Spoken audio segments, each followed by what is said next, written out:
You can be aware of something your whole life without knowing anything about its creator. Paddington Bear's creator, Michael Bond, has died at age 91. He passed away at home after a brief illness. On December 24, 1956, Michael Bond noticed a lonely-looking stuffed bear sitting on a shelf. On impulse, he bought it for his wife. Inspired, he wrote a bear called Paddington in just 10 days. On October 13, 1958, that book was published. But that was only the beginning. Paddington Bear's adventures in books have been ongoing. The last story about the marmalade-loving bear, titled Paddington's Finest Hour, came out in April. It's not uncommon for authors to keep publishing until their dying days. Needless to say, it's very rare for an author to continue writing for 61 years. Not to mention having such a degree of success and a cultural impact that spans the globe.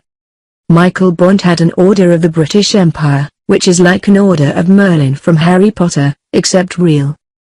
I was a kid when Harry Potter came out, and there are a lot of things that I thought were wizard things that turned out to just be British. The Duke of Cambridge himself presented Bond with the award in an investiture ceremony at Buckingham Palace. This was only 2 years ago. HarperCollins issued a statement about Michael Bond's passing.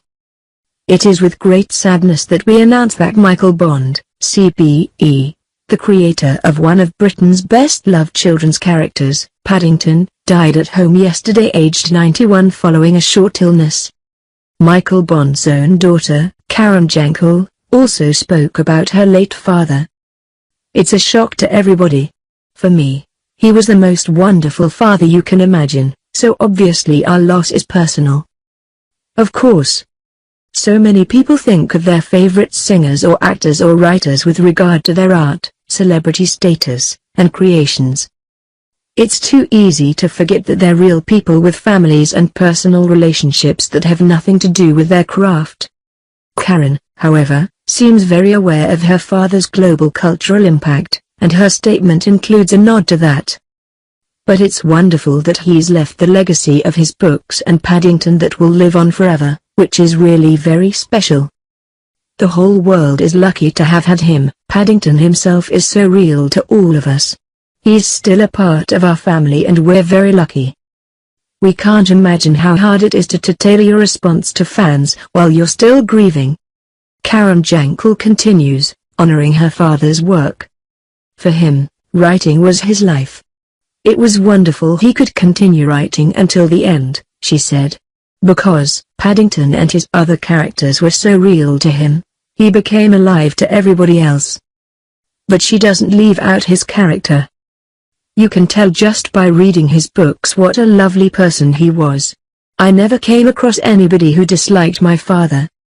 He was one of those people that people instinctively warm to, and he was as funny as a person and delightful as he was in his writing and as a father.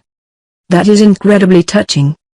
A lot of people grew up with Paddington Bear, and most of them are old enough to appreciate the joy that this man's creation brought them as children. Future children will enjoy Paddington Bear all the same. That's the magic of creating a legacy like that.